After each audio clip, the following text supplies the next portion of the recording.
بسم اللہ الرحمن الرحیم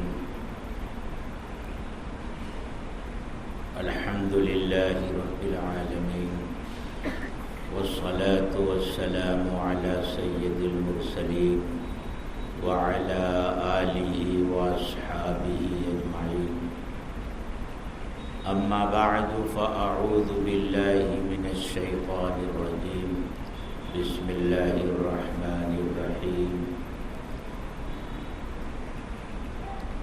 لقد كان لكم في رسول الله أسوة حسنة لمن كان يرجو الله واليوم الآخر وذكر الله كثيرا صدق الله العظيم۔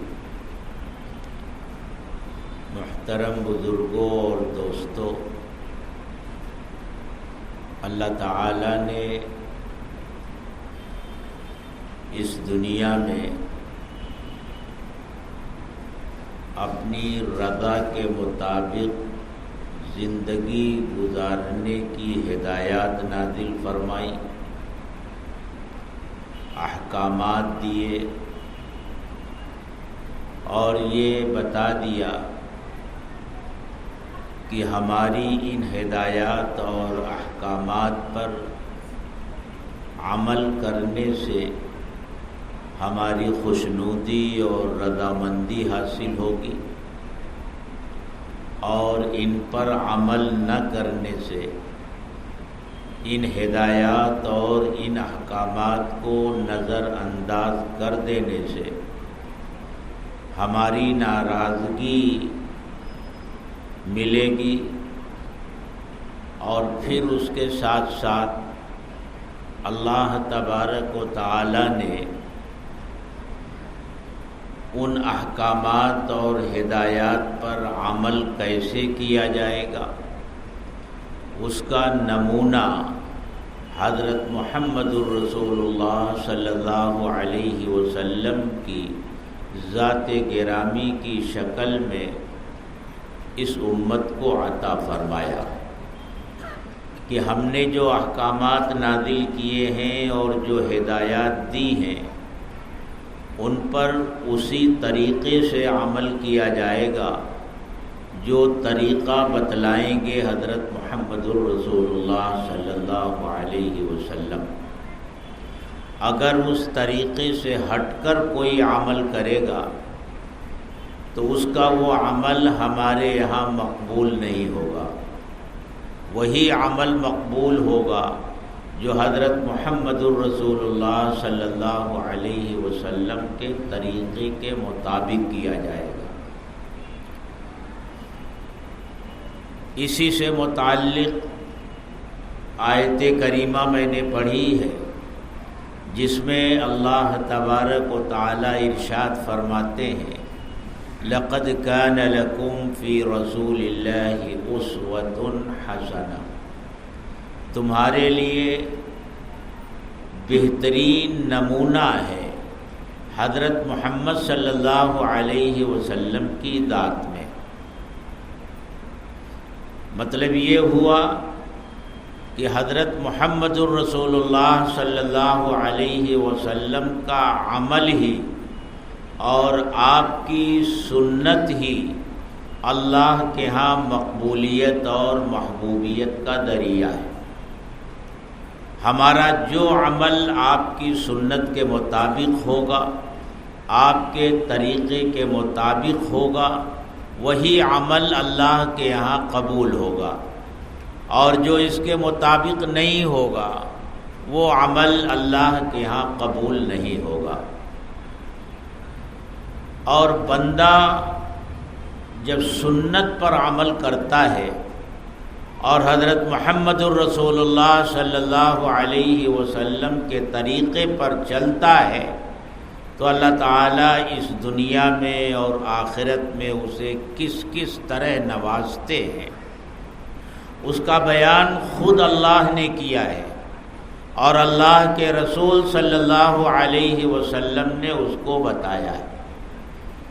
قرآن کریم کی ایک آیت ہے جس میں اللہ تعالیٰ فرماتے ہیں قل ان کنتم تحبون اللہ اے محمد صلی اللہ علیہ وسلم آپ کہہ دیجئے لوگوں سے کہ اگر تم اللہ سے محبت رکھتے ہو فاتبعونی، تو میری چال چلو، میری اتباع کرو، میرے طریقے کے مطابق زندگی گزارو۔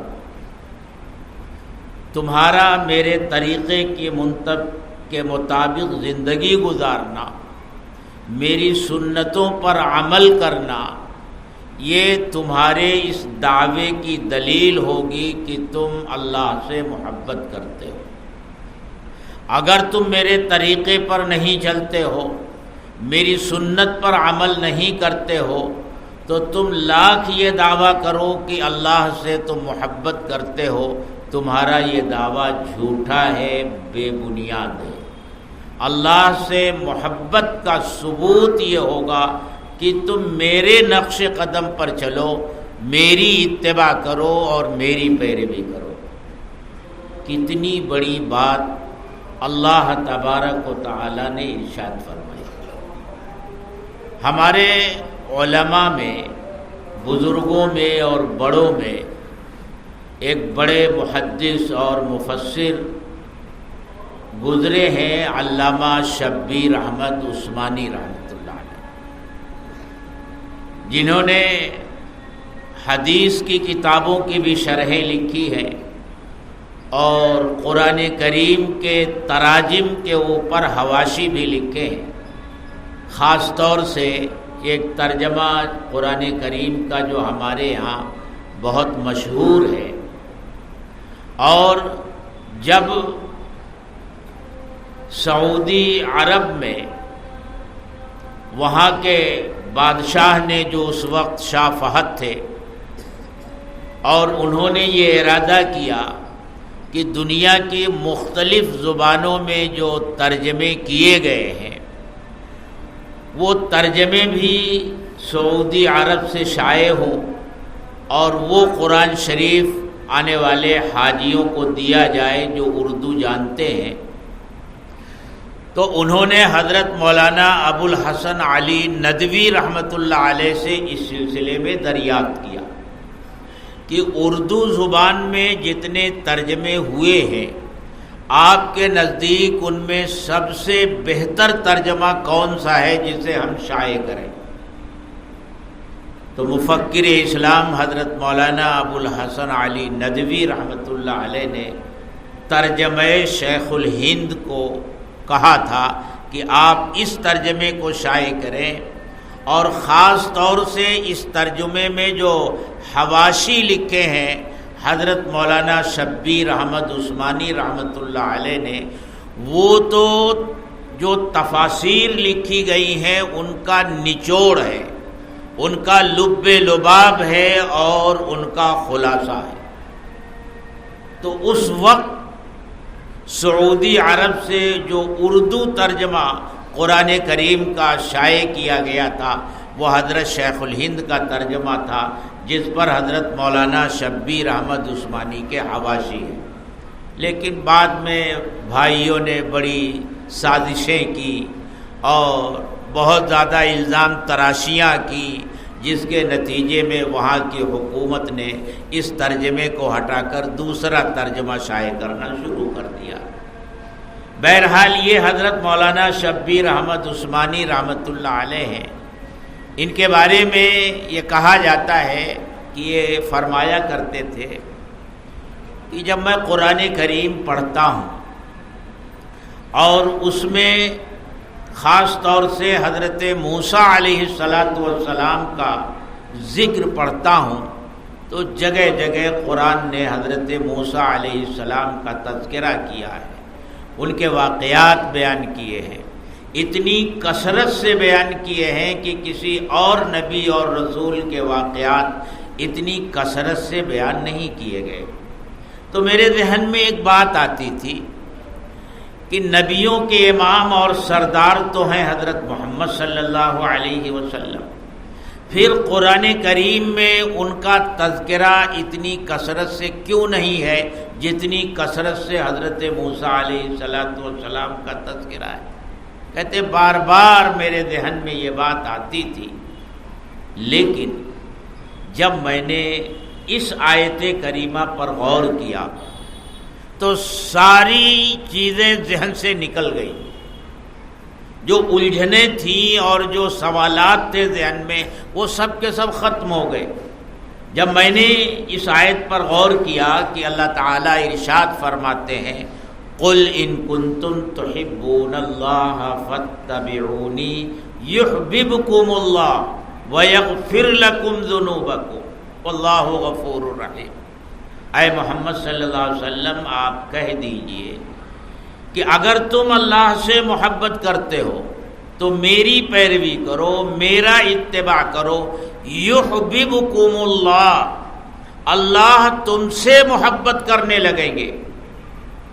میرے ذہن میں یہ بات آئی، جب آپ کی اتباع اللہ کو اتنی محبوب ہے، آپ کی پیروی کرنے والا اللہ کو محبوب، اللہ کا محبوب بن جاتا ہے، آپ کے نقش قدم پر چلنے والے سے اللہ محبت کرنے لگتے ہیں، جب آپ کا یہ حال ہے تو خود آپ کی ذات سے اللہ کو کتنی محبت ہو۔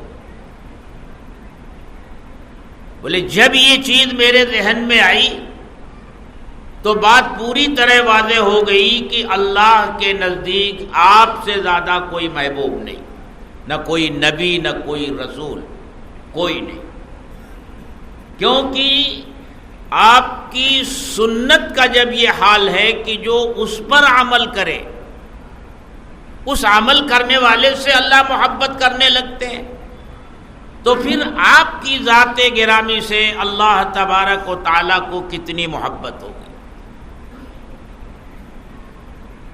تو بات ایسی ہی ہے میرے دوستو کہ اللہ کا جو بندہ حضرت محمد الرسول اللہ صلی اللہ علیہ وسلم کی اتباع کرتا ہے، آپ کے نقش قدم پر چلتا ہے، آپ کی سنتوں پر عمل کرتا ہے، تو اللہ تعالیٰ اسے طرح طرح سے نوازتے ہیں۔ قرآن کریم کی اس آیت میں اللہ تعالیٰ نے دو انعام کا تذکرہ کیا ہے کہ جو میرے محبوب کی اتباع کرے گا، میرے محبوب کے نقش قدم پر چلے گا، میرے محبوب کی سنتوں پر عمل کرے گا، تو پہلا انعام تو اسے یہ ملے گا یحببکم اللہ، اللہ اس سے محبت کرنے لگے۔ اور جسے اللہ کی محبت مل جائے پھر اسے کس چیز کی کمی ہے؟ جب اللہ ہی اس کے ہو جائیں، جس کی ساری کائنات ہے، جس کا سب کچھ ہے، جب وہی اس کے ہو جائیں گے اور وہی محبت کرنے لگیں گے تو پھر کسی اور چیز کی ضرورت کیا رہ جاتی ہے؟ اس پر ایک واقعہ یاد آتا ہے محمود غزنوی کا، کہ ایک مرتبہ محمود غزنوی اپنے دربار میں بیٹھے ہوئے تھے اور تمام وزراء، امراء، مصاحبین بھی موجود تھے۔ ایک باندی ان کے پیچھے کھڑی ہو کر انہیں پنکھا جھل رہی تھی۔ محمود غزنوی کے دل میں پتہ نہیں کیا بات آئی، کیا خیال آیا کہ اچانک انہوں نے اعلان کر دیا کہ ہمارے اس دربار میں جو بھی چیز ہے، چاہے اس کی قیمت کتنی ہی زیادہ کیوں نہ ہو، جو جس چیز پر ہاتھ رکھ دے وہ اس کی ہو جائے گی اور وہ لے کر جائے اپنے گھر۔ یہ سنتے ہی دربار میں بھگدڑ مچ گئی، ہر آدمی اپنی پسند کی چیز پر ہاتھ رکھنے کے لیے کھڑا ہو گیا، کوئی اس پر ہاتھ رکھ رہا ہے، کوئی اس پر رکھ رہا ہے، کوئی اس پر رکھ رہا ہے۔ اور یہ باندی جو پیچھے کھڑی تھی، اس نے آہستگی سے محمود غزنوی کے کندھے پر ہاتھ رکھ دیا۔ جب ساری چیزیں لوگوں نے اٹھا لی تو محمود غزنوی نے اس باندی سے پوچھا، اللہ کی بندی، تیرے لیے بھی اچھا موقع تھا، تو بھی کوئی چیز لے لیتی اور کسی چیز پر ہاتھ رکھ دیتی۔ تو اس نے کہا، حضور میں نے تو ہاتھ رکھ دیا ہے۔ محمود نے دیکھا تو اس کے کندھے پر اس کا ہاتھ تھا۔ اس نے کہا یہ دربار اور یہ پوری ریاست، پوری حکومت آپ کی ہے۔ آپ نے کہا جو دربار میں ہے اس پر جو ہاتھ رکھ دے وہ اس کا، تو آپ بھی تو اسی دربار میں ہیں۔ میں نے آپ کے اوپر ہاتھ رکھ دیا، جب آپ میرے ہو گئے تو سب کچھ میرا ہو گیا، پوری حکومت میری ہو گئی، پوری ریاست میری ہو گئی۔ اسی طرح جس بندے کے بارے میں اللہ یہ فرما دے کہ میں اس سے محبت کرتا ہوں، اور اس بندے کو اللہ کی محبت حاصل ہو جائے، پھر اسے کس چیز کی کمی ہے؟ ساری دولت تو اسے مل گئی، اسے تو سب کچھ مل گیا۔ تو اتباع سنت کے نتیجے میں جو پہلا انعام بندے کو ملتا ہے وہ اللہ کی محبت ملتی ہے، اور جب اللہ کی محبت ملتی ہے تو دنیا کی ساری محبتیں اس کے حصے میں آ جاتی ہیں، دنیا کی ہر چیز اس سے محبت کرنے لگتی ہے۔ ایک حدیث میں آتا ہے کہ جب اللہ اپنے کسی بندے سے محبت کرنے لگتے ہیں تو حضرت جبریل علیہ السلام سے فرماتے ہیں، جبریل میں اپنے اس بندے سے محبت کرتا ہوں، تم بھی محبت کرو۔ جبریل بھی محبت کرنے لگتے ہیں، اور پھر آسمانوں میں اعلان کر دیا جاتا ہے کہ اللہ اپنے اس بندے سے محبت کرتے ہیں، فرشتوں تم بھی اس بندے سے محبت کرو۔ آسمان کے سارے فرشتے اس بندے سے محبت کرنے لگتے ہیں۔ پھر آتا ہے اس کی محبت دنیا میں اتار دی جاتی ہے، جس کے نتیجے میں دنیا کی ہر چیز اللہ کے اس بندے سے محبت کرنے لگتی ہے، اور اس کا کھلا ہوا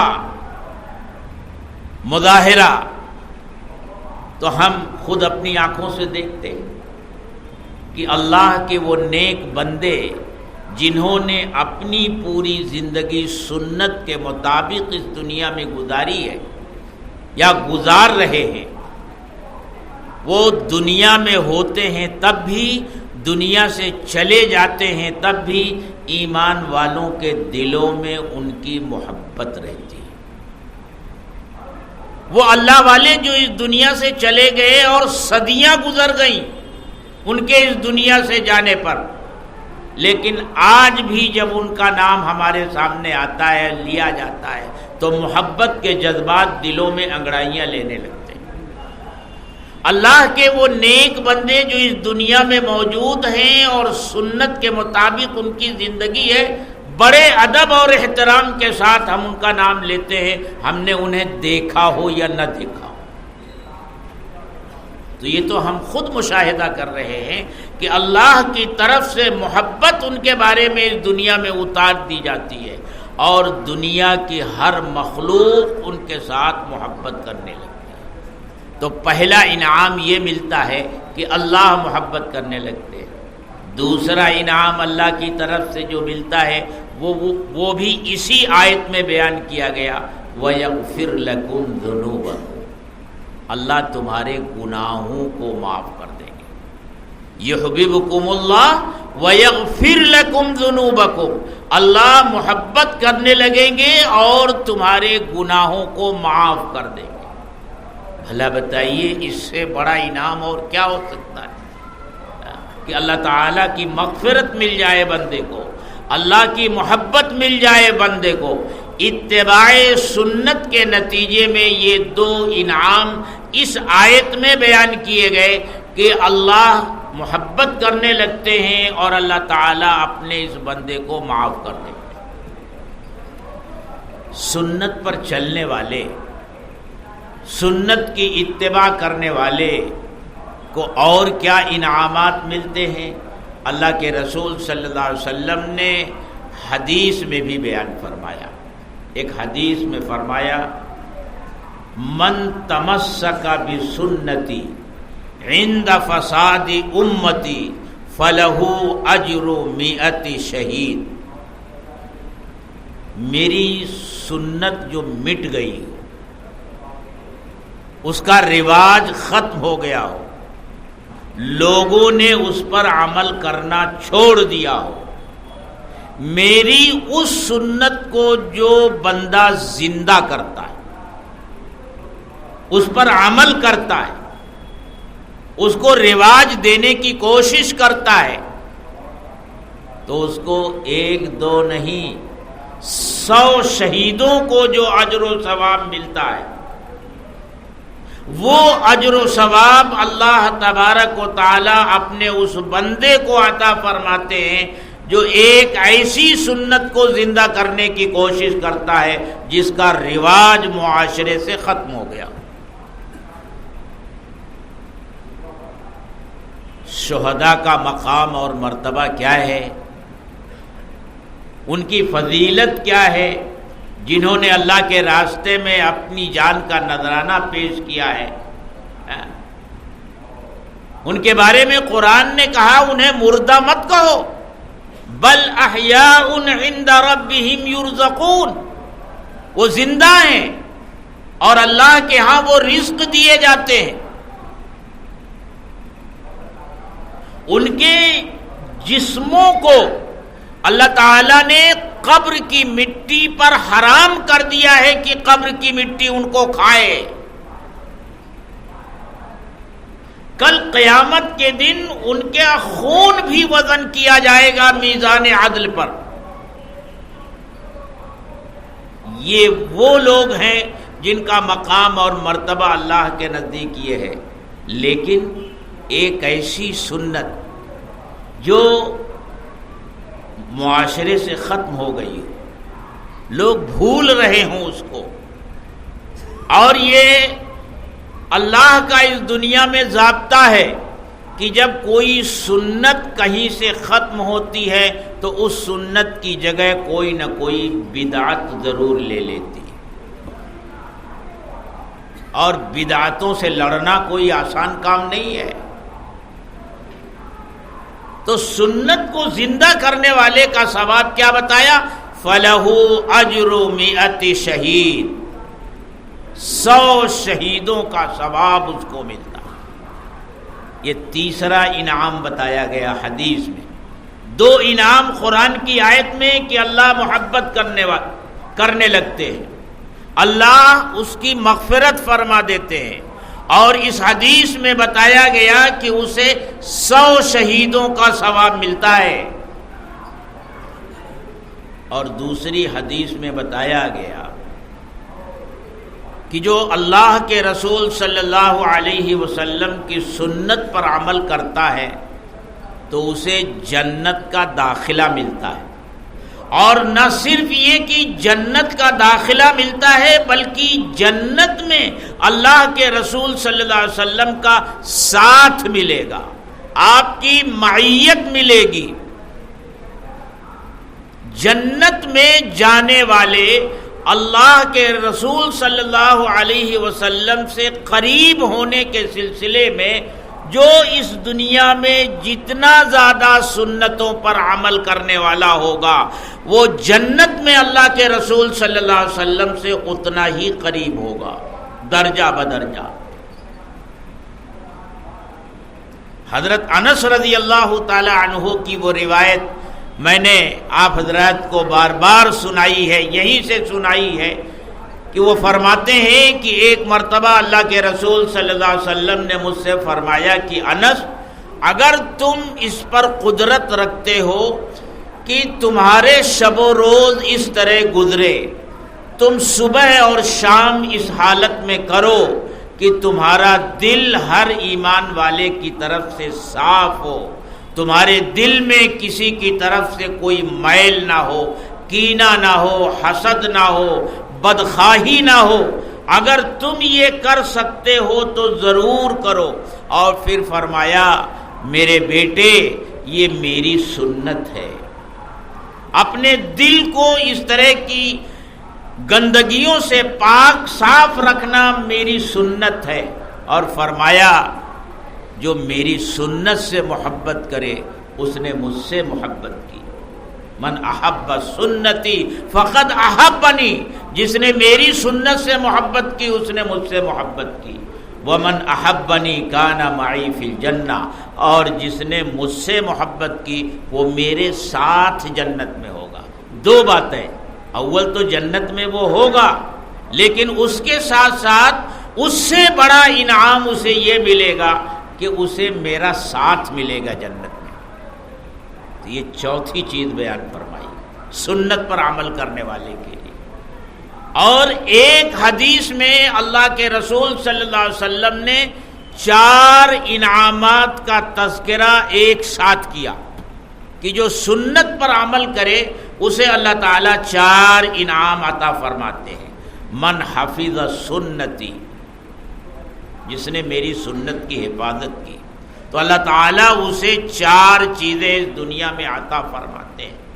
المحبت فی قلوب البررہ، نیک لوگوں کے دلوں میں اس کی محبت ڈال دی جاتی۔ والہیبۃ فی قلوب الفجرہ، اور گنہگاروں کے دل میں اللہ کے اس بندے کی ہیبت، اس کا رعب ڈال دیا جاتا ہے، وہ اس سے گھبراتے ہیں، تھر تھراتے ہیں، کانپ جاتے ہیں، وہ کسی سے نہیں ڈرتے۔ لیکن اللہ کا کوئی ایسا بندہ ان کے سامنے آ جائے تو ان کی سٹی گم ہو جاتی، کانپنے لگتے، رعب اور ہیبت ان کے دلوں پر طاری ہو جاتی۔ اور کیوں نہ ہو، خاص طور سے یہ خصوصیت تو اللہ تعالیٰ نے حضرت محمد صلی اللہ علیہ وسلم کو عطا فرمائی تھی کہ کوئی 1 مہینے کی مسافت پر ہوتا تھا، اتنی دور ہوتا تھا، وہاں تک اللہ کے رسول صلی اللہ علیہ وسلم کا رعب اس کے دل پر پڑتا تھا۔ تو پھر جو لوگ اللہ کے رسول صلی اللہ علیہ وسلم کی سنتوں پر عمل کرتے ہیں اور جتنا زیادہ اس میں آگے بڑھتے جاتے ہیں تو اسی رعب کا حصہ ان کو بھی ملتا ہے، اللہ تعالیٰ ان کو بھی رعب عطا فرماتے ہیں۔ لوگ ہمارے حضرت مولانا رشید احمد گنگوہی رحمۃ اللہ علیہ، ان کے بارے میں آتا ہے وہ سنتوں پر کیسے عمل کرنے والے تھے۔ ایک مرتبہ لوگوں نے دیکھنا چاہا کہ سنت پر کیسے عمل کرتے ہیں۔ سنت یہ ہے کہ آدمی جب جوتا پہنے، کرتا پہنے، پاجامہ پہنے تو سنت یہ ہے کہ کرتے کے آستین میں پہلے داہنا ہاتھ ڈالے، پاجامہ پہنے تو پہلے داہنی طرف کے پیر میں ڈالے، جوتا پہنے تو پہلا جوتا دائیں پیر میں پہنے، اور اتارنے کے سلسلے میں اس کا الٹ ہے کہ اتارنا ہو تو بائیں طرف سے اتارے۔ حضرت مسجد میں تشریف رکھتے تھے، مسجد میں داخل ہونے میں سنت کا طریقہ یہ ہے کہ پہلے داہنا پیر ہو، اور باہر نکلنے میں سنت طریقہ یہ ہے کہ بایاں پیر نکلے۔ اب آدمی مسجد سے باہر جب نکلتا ہے تو جوتے چپل پہنتا ہے، تو لوگوں نے یہ سوچا کہ آج دیکھتے ہیں حضرت دونوں سنتوں پر ایک ساتھ عمل کیسے کرتے ہیں، کہ مسجد سے نکلیں گے تو پہلے داہنا پیر نکالیں گے، یہ سنت ہے، پہلے بایاں پیر نکالیں گے، سنت یہ ہے جب مسجد سے نکلیں گے، اور جوتا پہننے میں پہلے داہنے پیر میں پہننا ہے۔ تو عام طور سے یہ ہوتا ہے آدمی جو پیر پہلے نکالتا ہے اسی میں جوتا چپل پہن لیتا ہے۔ تو لوگوں نے سوچا آج دیکھا جائے حضرت ان دونوں سنتوں پر عمل ایک ساتھ کیسے کرتے ہیں۔ ہمارے یہ وہ اکابر تھے جن کی پوری زندگی سنتوں کے سانچے میں ڈلی ہوئی۔ حضرت نکلے، پہلے بایاں پیر نکالا، اور بائیں پیر کے جوتے کے اوپر رکھ دیا، اور پھر داہنا پیر نکال کر پہلے داہنا جوتا پہنا اور پھر بایاں جوتا پہنا۔ یہ حضرت گنگوہی رحمۃ اللہ، ان کا واقعہ ہے کہ جب 1857 کی جنگ آزادی کا ہنگامہ ختم ہوا، گرفتاریاں ہوئیں، پھانسیاں ہوئیں، لوگوں کو سولیاں دی گئیں، حضرت گنگوہی رحمۃ اللہ علیہ بھی شاملی کے میدان میں شریک تھے جنگ آزادی میں، ان کی بھی گرفتاری کا وارنٹ جاری ہوا تھا، گرفتار بھی کیے گئے تھے، لیکن انگریز کوشش کے باوجود کوئی ثبوت فراہم نہیں کر سکا۔ آزاد کر دیا گیا، چھوڑ دیے گئے، لیکن دل میں تو تھا کہ یہ آدمی جنگ آزادی میں شریک ہوا ہے۔ سب ختم ہو گیا تھا۔ اس زمانے میں سہارنپور ضلع میں جو انگریز کلکٹر آیا بن کر کے، اس نے لوگوں سے کہا کہ بھئی میں نے سنا ہے کہ یہاں قریب میں کوئی رشید احمد گنگوہی نام کا مولوی رہتا ہے، اس نے ہماری حکومت کے خلاف لڑائی لڑی تھی، میں اس سے ملنا چاہتا ہوں۔ وہ ملنے کے لیے حضرت کے یہاں تشریف آیا، ملاقات کے لیے آیا۔ حضرت کا معمول یہ تھا کہ حضرت کی مجلس باہر لگا کرتی تھی۔ حضرت کو اطلاع ملی کہ انگریز کلکٹر آپ سے ملنے کے لیے آ رہا ہے۔ ہم اور آپ ہوتے تو ننگے پیر بھاگ کر جاتے، ارے حضور آپ کیوں آ گئے، آپ نے ہم کو بلا لیا ہوتا۔ لیکن حضرت نے کیا کیا، فوراً وہاں بیٹھنے والوں کو اٹھایا اور اٹھے اور اپنے حجرے میں چلے گئے اور اندر سے کنڈی لگائی، بند کر لیا۔ وہ آیا، تھوڑی دیر بیٹھا، لیکن اس کی ہمت یہ نہیں ہوئی کہ وہ کیواڑ کھلوائے، دروازہ کھلوائے، واپس چلا گیا۔ کچھ دنوں کے بعد لوگوں نے حضرت سے کہا کہ حضرت مناسب یہ معلوم ہوتا ہے کہ یہ جو انگریز کلکٹر آیا ہوا ہے آپ اس سے ملاقات کر لیں۔ حضرت نے فرمایا بھئی میں کیوں ملاقات کرنے جاؤں؟ کہا حضرت دارالعلوم دیوبند کے خلاف لوگوں نے بڑی شکایتیں حکومت کو کی ہیں، اور حکومت ان شکایتوں کی وجہ سے دارالعلوم کے متعلق کچھ سوچ رہی ہے۔ اگر آپ اس انگریز کلکٹر سے مل لیں گے تو شاید دارالعلوم کے اوپر کوئی آنچ نہ آئے، اپنے لیے نہیں، دارالعلوم کے لیے۔ حضرت تیار ہو گئے۔ حضرت پالکی میں بیٹھے اور بڑے بڑے مشائخ اور علماء نے ان کی پالکی اٹھائی، اور جب انگریز جہاں ٹھہرا ہوا تھا جب اس کے قریب پہنچے، پالکی رکھی گئی اور اس کو نظر آیا کہ کوئی آیا ہے، جس حالت میں تھا ننگے پیر بھاگتا ہوا آیا اور حضرت سے ہاتھ ملایا۔ حضرت نے ہاتھ تو ملا لیا لیکن چہرے کی طرف نظر اٹھا کر کے نہیں دی۔ اس نے یہ بھی نہیں پوچھا کہ آپ کون ہیں، اس نے کہا حضرت مجھے کچھ نصیحت کر دیجئے۔ تو حضرت نے فرمایا اللہ کی مخلوق کے ساتھ انصاف کرو، کسی کے اوپر ظلم نہ کرو، ہر ایک کی بھلائی چاہو۔ یہ کہہ کر کے حضرت وہاں سے رخصت ہو گئے۔ جب حضرت چلے گئے تو اس نے لوگوں سے کہا یہ کون تھے؟ میں وہاں بیٹھا ہوا تھا لیکن جب یہ آئے تو میرا دل دھک دھک کرنے لگا اور میں بے قابو ہو کر کے اپنی جگہ سے اٹھا اور بغیر جوتا پہنے ان کی طرف بھاگ کر آ گیا۔ یہ کون تھے؟ تو لوگوں نے بتایا یہ وہی تھے جن کے پاس تم ایک مرتبہ ملنے گئے تھے اور انہوں نے دروازہ بند کر لیا تھا اور تم سے نہیں ملے تھے، یہ وہی تھے۔ تو یہ ہوتے ہیں اللہ کے وہ بندے جو اللہ کے رسول صلی اللہ علیہ وسلم کی سنتوں پر عمل کرتے ہیں۔ حدیث میں فرمایا گیا الہیبۃ فی قلوب الفجرہ، اللہ کے ان بندوں کی ہیبت گناہگاروں کے دلوں میں ڈال دی جاتی ہے۔ تیسری چیز فرمائی والسعۃ فی الرزق، اور اللہ تعالیٰ رزق میں وسعت عطا فرماتے ہیں، روزی خوب فراوانی کے ساتھ اللہ تبارک و تعالیٰ دیتے ہیں، بالکل فارغ البال بنا دیتے ہیں۔ کہاں سے آتا ہے؟ جس کو ملتا ہے خود اس کو اس کا گمان نہیں ہوتا۔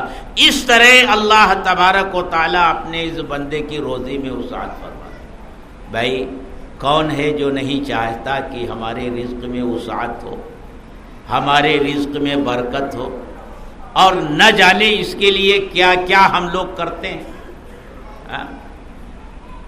اس کا آسان نسخہ بتایا کہ اللہ کے رسول صلی اللہ علیہ وسلم کی سنتوں کو مضبوطی سے پکڑ لو، رزق میں اللہ تعالیٰ وسعت عطا فرمائیں گے۔ لیکن ایک بات یاد رکھنا،